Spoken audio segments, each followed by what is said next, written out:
আজ চলে এসেছি সুমিতদার অনিন্দিতাদির বাড়িতে, কারণ হচ্ছে ছোট্ট বাবুর আজকে অন্নপ্রাশন। তো দেখো, এটা হচ্ছে অনিন্দিতাদি, তার কোলে দেখো বাবু। তো হ্যালো এভরিওয়ান, তোমরা সবাই কেমন আছো? আশা করছি সবাই খুব খুব ভালো আছে। আমি তো ভীষণই ভালো আছি। কখন যাব অন্নপ্রাশনে? তো দেখো, আমি একদম রেডি হয়ে গেছি, এক্ষুনি বেরোবো। কারণ হচ্ছে আমাদের বাড়ি নবদ্বীপ থেকে যাব হচ্ছে বাগনাপাড়া, তো যাব হচ্ছে বাইকে। তো তোমাদের দাদাভাই রেডি হয়ে বাইরে ওয়েট করছে, আর আমি দেখো চুলটা একটু আস্তে ঠিক করে নিচ্ছে, আর মাম্মাও রেডি হয়ে গেছে। তো আমি, মাম্মা, তোমাদের দাদাভাই তিনজনে মিলে বেরোবো। তো কি বলো তো, আমরা আজকে যে সুমিতদার অনিন্দিতাদের যে ছেলের যে অন্নপ্রাশন আছে, তো সেখানেই যাচ্ছি, রেডি হয়ে গেছি তার জন্যে। তো মাম্মাও রেডি হয়ে গেছে, তো মাম্মাকে কেমন লাগছে সেটা একবার দেখে নাও, অবশ্যই তোমাদের খুব খুব ভালো লাগবে। তো দেখো, এই যে মাম্মা একদম রেডি হয়ে গেছে, কারণ হচ্ছে বাইরে যেন তো প্রচণ্ড রোদ, প্রচণ্ড গরম। তো তার জন্য মাম্মা একটু চশমা পরে নিল, আমিও আমার চশমাটা নিয়ে নেবো, কারণ হচ্ছে বাইরে ভীষণ রোদ্র, কখনো এত জোরে রোদ্র হচ্ছে, আবার কখনো মেঘলা। তো দেখো, এখন রেডি হয়ে বেরোবো, কারণ হচ্ছে দরজাটা একটু আটকে দিয়ে তারপরে বেরোবো। আর হচ্ছে দেখো, আমি একদম রেডি হয়ে গেছি, আর এত গরম, গরমে জানো তো কোনো ভারী শাড়ি আমার পরতেই ইচ্ছে করেনি। তো হালকা এই সিপনের শাড়িটা, এটাই পরে নিলাম। তো কেমন লাগছে অবশ্যই কমেন্ট করে জানিও। তো আমি জুতোটা হাতে নিয়ে বেরোলাম, কারণ হচ্ছে জুতো ঘর থেকে পরে আর কি আমাদের বেরোতে নেই, তার জন্য আমি জুতোটা হাতে নিয়েই বেরোলাম। তো গ্রিলটা লাগিয়ে দিলাম, কারণ বাইরে হচ্ছে প্রচণ্ড হনুমান এসেছে, জানো তো। হনুমান জানো তো, এর আগেও 2-3 দিন আমাদের ঘরে ঢুকে অনেক জিনিস নষ্ট করেছে রান্নাঘরে। তো তোমাদের দাদাভাই দেখো রাস্তায় ফোনে কথা বলছে, আর মাম্মা দাঁড়িয়ে রয়েছে, আমিও দেখো দাঁড়িয়ে আছি। এটা হচ্ছে আমাদের ফেমাস জায়গা বকুলতলা। তো আমার তো এই জায়গাটা ভীষণই ভালো লাগে। আর আমাদের বাড়ির পরিবেশটা দেখো কতটা সুন্দর, চারিদিকে শুধু গাছ আর গাছ, জানো তো, প্রচণ্ড গাছ। তো দেখো, আমি একদম রেডি হয়ে গেছি, তো এক্ষুনি বেরোবো। আর তোমাদের দাদাভাই বলছে রেডি তো? আমি বলছি হ্যাঁ। বলছে তাহলে চলো এবার আমরা বেরোই। তো আমরা দেখো, আগে জানো তো কোনো গিফট কিনতে সময় পাইনি, তোমাদের দাদাভাই বাড়ি ছিল না, তার আগের দিন প্রচণ্ড বৃষ্টি হয়েছিল আর বেরোতে পারিনি।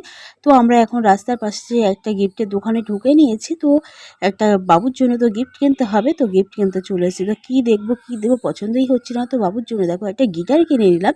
আর গিটারটা জানো তো ছোটো না, ও যদি চায় আর কি এই গিটারটা বাজিয়ে আর কি ও শিখবে কোনো টিচারের কাছে, সেটাও কিন্তু ও শিখতে পারবে। গিটারটা এতটাই সুন্দর, এতটাই ভালো আর কি।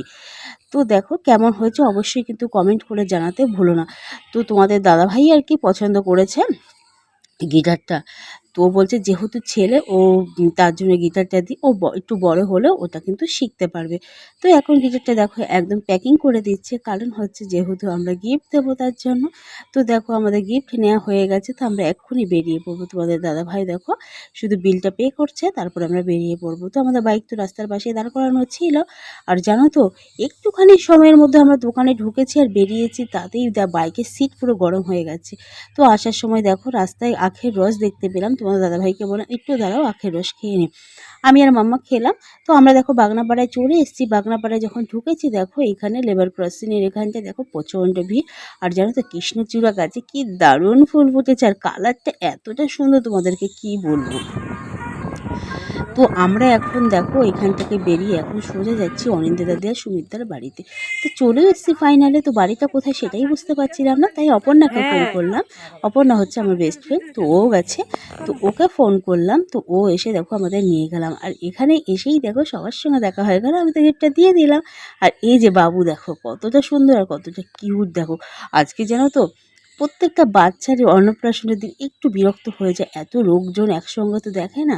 দেখো সব্বার কোলে যায়, এত ভালো, এত গুড বয়, কি বলবো তোমাদেরকে। সব্বার কোলে যায়, সব্বার কোলে, যে হাত বাড়াবে তার কোলেই যাবে। তো দেখো এখন ওর ইচ্ছে হয়েছে ওর দিদির চশমাটাকে নেয়ার। এই দেখো দিদি যেই সরে গেল, নিতে পারলো না, এখন একটুখানি বিরক্ত হয়ে রেগে গেল, কারণ হচ্ছে দিদির চশমাটা ওর চাই।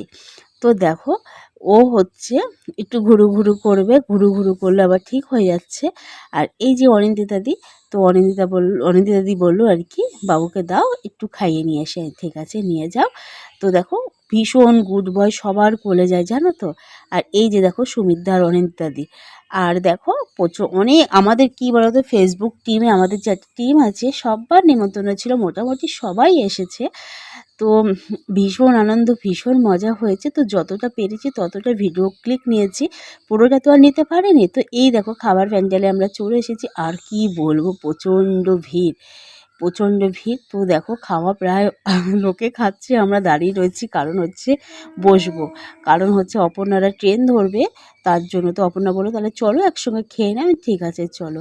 তো অনেক দিন পর দেখা, যেহেতু বন্ধুর সঙ্গে, তাই ভাবলাম একসঙ্গে খাবো আর গল্প করব। তো এটা ছিল আর কি খাবার মেনু। তো আমি কি বলতো কোনো খাওয়ার ভিডিও নিতে পারিনি, এতটা ভিড় ছিল। আর দেখো আমরা এখন বাড়ির দিকে বেরিয়েছি, ওখান থেকে বেরিয়েছি প্রায় হচ্ছে 4:10-15 নাগাদ।